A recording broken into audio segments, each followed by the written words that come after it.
Esuula ya 24. Yoswa n'akuŋŋaanyiza ebika byonna ebya Isirayiri mu Sekemu, n'ayita abakadde ba Isirayiri n'emitwe gyabwe n'abalamuzi baabwe n'abaami baabwe ne beeraga mu maaso ga Katonda.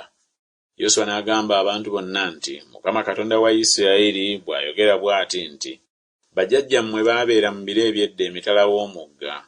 Teera, kitaawe wa Ibulayimu era kitaawe wa Nakoli, ne baweereza bakatonda abalala.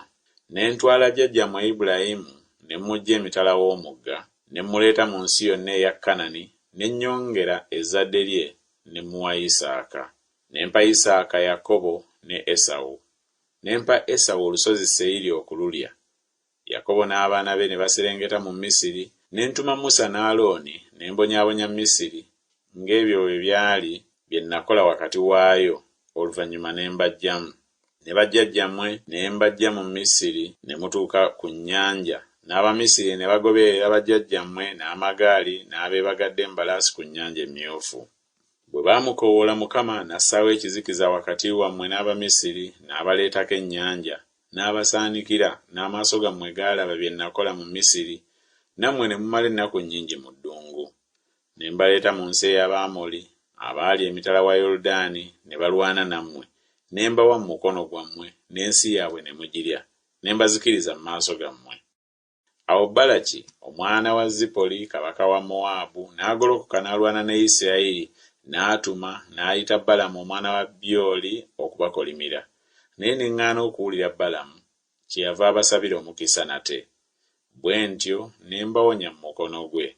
Ne musomoka Yoludaani ne mutuuka ku Yeriko, n'ab'e Yeriko ne balwana nammwe, Omwamooli, n'Omuperizi, n'Omukanani, n'Omukiiti, n'Omugirugaasi, n'Omukiivi, n'Omuyebusi, ne mbawa mu mukono gwammwe. Ne ntuma ennumba mu maaso gammwe, n'ebagoba mu maaso gammwe bakabaka bombi ab'Abamoli, sina kitala kyo newaakubadde omutego gwo. Ne mbawa ensi gy'otaakolera mirimu n'ebibuga bye mutaazimba ne mubibeeramu, n'ensuku ez'emizabbibu n'ez'emizeyituuni ze mutaasimba ze mulyako.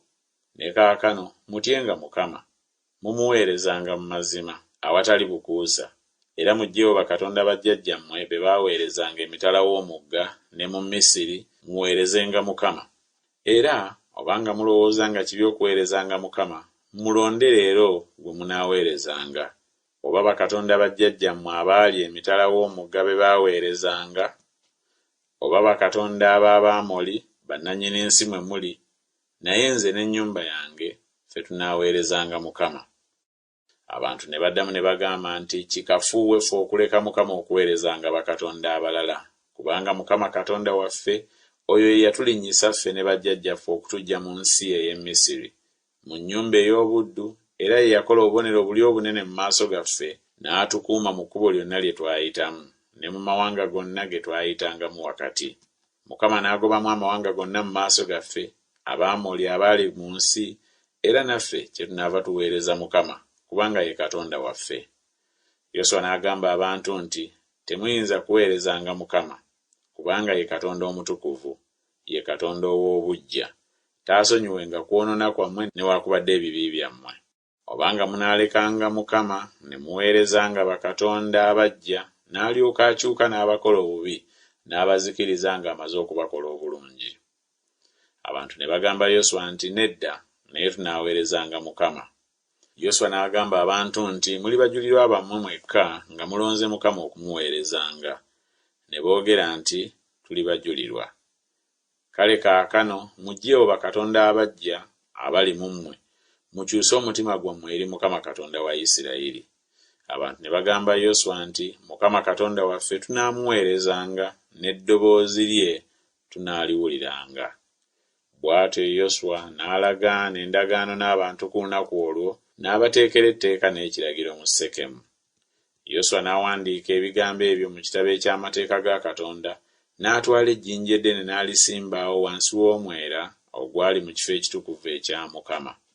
Yoswa n'agamba abantu bonna nti, laba ejjinja lino linaabanga mujulirwa gye tuli, kubanga liwulidde ebigambo byonna ebya Mukama by'atugambye.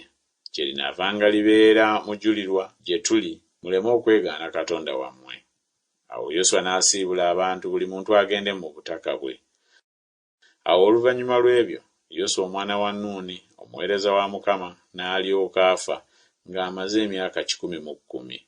Ne bamuziika mu nsalo ey'obutaka bwe mu Timunasusera ekiri mu nsi ey'ensozi eya Efulayimu ku luuyi olw'obukiika obwa kkono olw'olusozi Gaasi.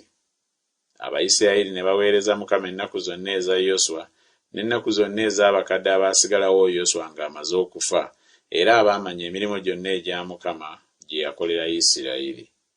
N'amagumba ga Yusufu abaana ba Isirayiri ge bajja mu Misiri ne bajja nago ne bagaziika mu Sekemu mu kitundu eky'ensi Yakobo kye yagula eri batabani ba Kamoli kitaawe wa Sekemu ebitundu ebya ffeeza 100 ne gaba obusika obw'abaana ba Yusufu.